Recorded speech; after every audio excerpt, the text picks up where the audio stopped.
change is uncomfortable. Challenge is uncomfortable. Had a conversation with a friend from the gym about comparison versus competition. Mm-hmm. It's actually pretty good. We could have talked probably longer on it. But the comment was made, like, why do you compare yourself to other people in the gym? And it's like, well, because it pushes me to, like, do better. But then we thought a little deeper on it, and I was like, okay, comparison's the thief of joy kind of thing. And however, but if you're competing, not necessarily you're in a competition, not saying you're going to a race or you're going to a CrossFit thing, but if you're like watching around and instead of comparing yourself to other people, you're either competing like, oh, that guy's now upped his weight, or that person, I want to be. It's not necessarily a negative. I think we have negative connotations and stuff like that. But what if I'm comparing myself to my past self to push me to be better, or or what if I'm competing with just within myself? So comparison and competition, we kind of decide competition is maybe better than comparison because it's more like it's deeper. Like, I don't know. I could get lots of like, I'm sure the emails are going to be running. Like it's going to be deep in comments on that. When I think of that, I feel like competition seems like you thinking you're as good as the other person, whereas comparison's more coming from a point of like, I need to be like that. Right, which therefore competition maybe comes across healthier, which I don't know. I'm not a psychiatrist or psychologist. I only took one class in college, so I'm not. Same. You know. Hell yeah. Not there with it. My son's taking a whole bunch. I think he's got a psychology minor, so he can chime in. But, no. So comparing sometimes I think can drag us down, like especially unrealistic comparisons, especially in social media, because I have seen a couple of the influencers who show like their beautiful kitchen, and she's like, you see me in my kitchen cooking and everybody's commenting like, you got it all together, you know, and then she pans around to the rest of her house and it looks like the rest of my house. Big ass mess. Everything from her kitchen just thrown into exactly. She just like whoosh. Yeah. And I think that transparency is really great. So comparison isn't always, I think comparison sometimes can hold us down where maybe competitiveness, even if it's not outwardly like known to everybody, if it's just like internal, whether you know, I know that I was in better shape like before I'd been sick last year, you know, and all these other things. So to me, I'm kind of competing against myself. Like if I'm in the gym and I'm lifting a certain weight, like, but then there can be even when I see somebody else who's done well, and I know they've also had like their struggles or whatever to overcome, where I'm like, well, man, if they can do that, I should push myself to do that. So I think it's all, I mean, again, we go back to it's perception and how you see things, but I don't know. It was it was like just a random organic conversation where we talked about comparison and then said, what about competing? Because their comment was, I'm comparing myself to my old self and wanting to get back to where I was.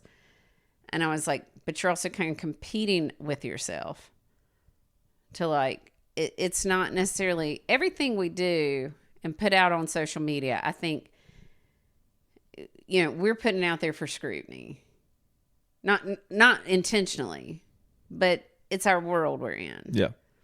So you've got to have that skin for that. But like, you know, there's a lot of people who aren't influencers who post like their workout every day.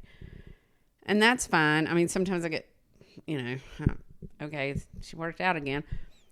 Sometimes it makes me go, well, I skipped today. Maybe I better go. I mean, but for those people, and I read this somewhere, I've got to like loosen up my perspective or my judgment on it. They're doing it because every time they post it, it's their accountability. Right. And so Right. back in the day, it would be you had a workout partner. So if you didn't show up for them, you know, how can they show up for you? That kind of thing. And Now so, everybody's your workout partner. exactly. And everybody can tell you how to do it better. Exactly. I feel like comparison is definitely a slippery slope, because it can definitely be a motivator, like you're talking about, or a depressant. Oh, it can. If you spend too much time in that rabbit hole, especially of social media, and I think probably in my day we would have said of magazines, you know, Teen Beat and all that stuff, and you're like, oh, she's pretty. Oh, she's pretty. Oh, she has these clothes. Like, and then it can just be like, well, I'll never be that. I'll never be. Right. Yeah. No, that is not. I think choosing, and maybe that's part of it. You've got to make a conscious choice of, okay, I want to compare myself to somebody who I admire or look up to, or who can mentor me to be better at whatever it is, whether it's your job or your workout or your spiritual self, you know.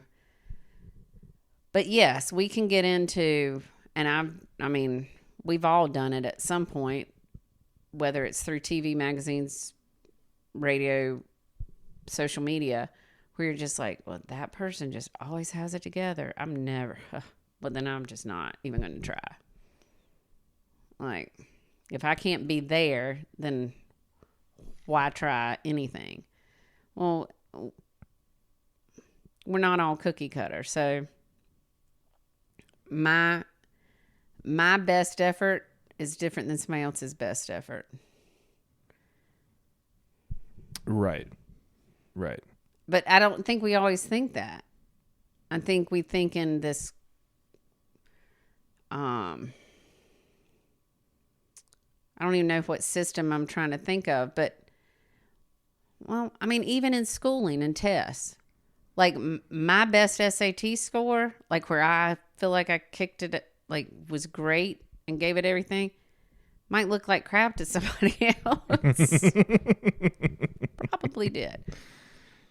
You know, so everybody's best effort isn't, and everybody's gifts aren't the same. So, I mean, we have to have.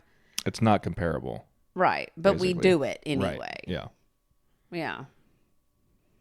So that's where, like, just an internal competition maybe, which then means you have to have an internal conversation too, I think, of like what's important and what are your goals. Like my goal right now, mission to be a bat. Nice. Just in general. I don't even know what I mean, but made me feel happy. Like, my mission is to survive tax season. Yeah. We'll go with that. Okay. Just saving you a little bit there. Lisa's thought, maybe. I had a professor in college one time say that he said, think about someone you admire. Okay. All right. Now think about the reasons why you admire them. Those attributes that they have that you admire them because you also have those attributes. Oh, wow. Interesting. Yeah. Cannot provide an example right now because my brain is a puddle of mud. I'm thinking about it too. Maybe we'll come back to that. Maybe I like that though. Huh. Well, I mean, I'm thinking a little bit about people I think about, and I think they're like big hearted, like they're givers, they're philanthropists or whatever. I'm not saying I'm like some major philanthropist. I'd say you're kind though. But yeah, thanks. Appreciate that. You made me dinner. Yeah. Gave me beer. Exactly. It's the last one in the fridge. That's all ladies. That's all I want. It's not that hard. Hey,